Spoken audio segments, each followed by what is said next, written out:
explain. Do you think I can dig myself out of this hole now? I don't know. You got me pretty deep there. The distinction that I wish to make is if there is no way to reconcile this mistake with what I believe the origin of the New Testament to be, then I've got a problem. But as with this case of Shechem, I do believe that there is a way to reconcile. I might not know right now, but I do believe there's an explanation.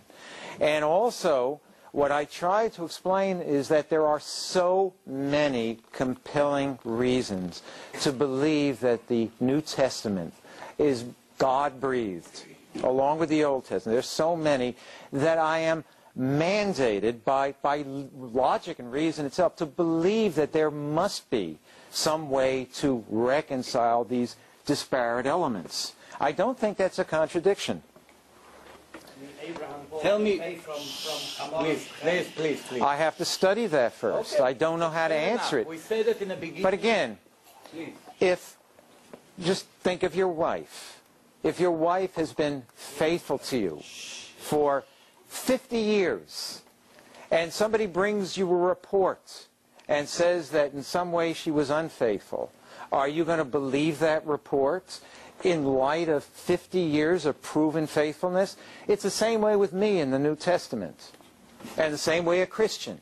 If it has proved itself to me in so many different ways, if the writers have proved themselves, you ask the question, who would believe? It's easy for people to believe the New Testament because proof, but that's not the proper word to use. Well, let me talk. Well, please, give me a chance. Give me a chance. What you said was there was every reason in the world for people to believe in Christianity. It's so easy. It took away the law. Why wouldn't people believe in it? But just think of the difficult things that people had to risk their lives in order to believe in the New Testament, because it was the death penalty, as you point out, to believe against people's understanding of the Old Testament. And besides that, how could anybody believe in the leader of the faith, Jesus Christ, dying on the cross, and there being any validity in that religion unless there were actual miracles that took place? Who would want to believe in somebody who was stripped naked and tortured to death? Who would want to believe in that unless there were compelling reasons? So I would assert there are many, many compelling reasons. Reasons and proofs are complete two different things. There are many, many reasons why so many people in the world doing foolish things. The fact that 60% of the youth smoke drugs or use LSD or cocaine doesn't mean that my children and your children also have to follow it, because we both agree that it's not the proper life. So using a majority, what the people does, or so many reasons why people follow one person, I have news for you. I have a list of more than 50 false messiah here. Do you want me to start and tell you the life story of each one of them? It may change you from one to the other, because they all claim what you just said. I have a list of the last 2,000 years. There's books full of false messiah, even among Judaism. That one of them, everybody was sure that he's the Messiah, and it turned that he died. And once he died, the rabbi said that was a false belief. It's impossible. You should know one thing, and I'm sure you do know, but for the crowd. The Bible says that Elijah will come 3 days before the Messiah will appear, and he will tell the entire nation to prepare for the arrival of the Messiah, and the Messiah will save the Jews from all their agony and pain. Those conditions never happened in the life of Jesus. The Jews suffer since Jesus from the Christian church more than any other nations. Tens of millions of Jews were tortured and were forced in the time of the Inquisitions, forcing them, tear them away from their land, from their family, putting taxes on them, burning them with the Torah for the last 1,000 years in the name of the New Testament, even though the New Testament promised that is the religion of love. What kind of religions of love that claim that they have the truth will bring people and police and in the basements of churches all over history, as you know, in Spain and in Portugal and in many other countries, and burned the Jews and tear their body to two halves in a wheel because they refused to accept the New Testament.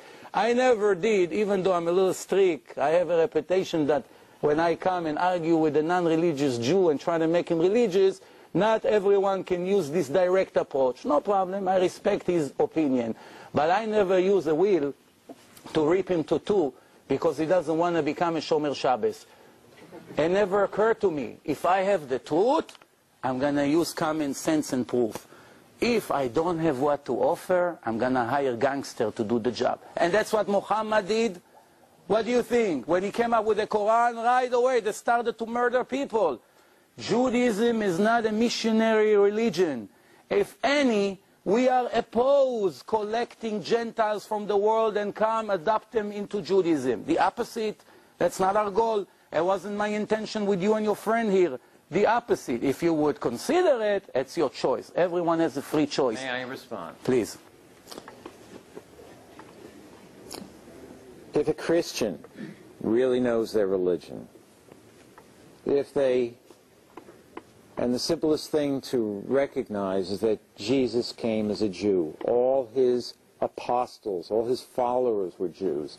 Everyone who wrote the New Testament, with perhaps the exception of Luke, were Jewish. Anybody who realizes these facts, anybody who realizes what Paul says about the Jewish people, that the gifts and the calling of God cannot be revoked, anybody who really believes would never treat Jews like that. What does that mean? Well, I have to say, one second, wait a second. Sadly, many aspects, in the name of Christ, many horrible things have been done. But please remember that Christianity, true Christianity, was hijacked for a long time. You know, within the Catholic Church, it was forbidden to translate the New Testament or the Bible itself into the vernacular, into the common language of the people. People were put to death. Christians were put to death for translating the New Testament. In other words, darkness had come over the entire Christian church establishment for long periods of time. But Christians who know their religion have to love the Jews. And so I have to apologize for those people in the name of Jesus who did what they did to the Jewish people. There is no reason for that. Okay, thank you for that. And I would like to conclude. And first of all, I thank everyone that showed up and behaved in a nice way with patience. I want to remind everyone that the reason for this debate was all intelligence. He is trying to prove their side, we're trying to prove our side. We have questions about what they claim. In my opinion, I would like to conclude my side, and then Danny will conclude his side.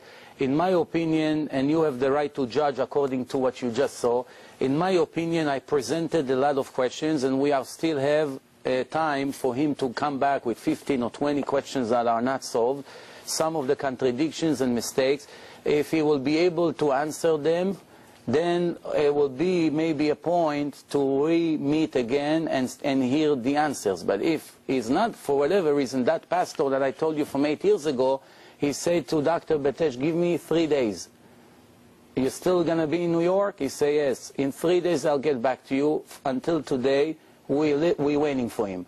Dr. Betesh sent him or somebody that affiliate with him, send a letter to the Pope, the ex-Pope, about the question that I asked about King David descendants. If Joseph is not the father, why did you waste a whole page to describe his descendants? We sent it to the Pope. He sent it to the Pope. And the Pope sent him an email back from the Vatican. The answer to your question will be given by the father of the Church of Nativity in Bethlehem. He will answer your question. Right away, it's a question. Why the head Christian in the world don't know to answer this question? So when he sent to the father, Joseph something, I don't remember his full name, in a Church of Nativity, the answer is, dear Jewish brother, the answer to your question is in the book, The Birth of the Messiah. I'm sure you're familiar with that book, yeah? No? So he gave us a book, a name of a book. Dr. Betesh asked 5 experts to read the book, and look in the entire book for the answer to this question, and there was obviously no answer, so he sent them back another email, and the father apologized, and he said, I'm sorry.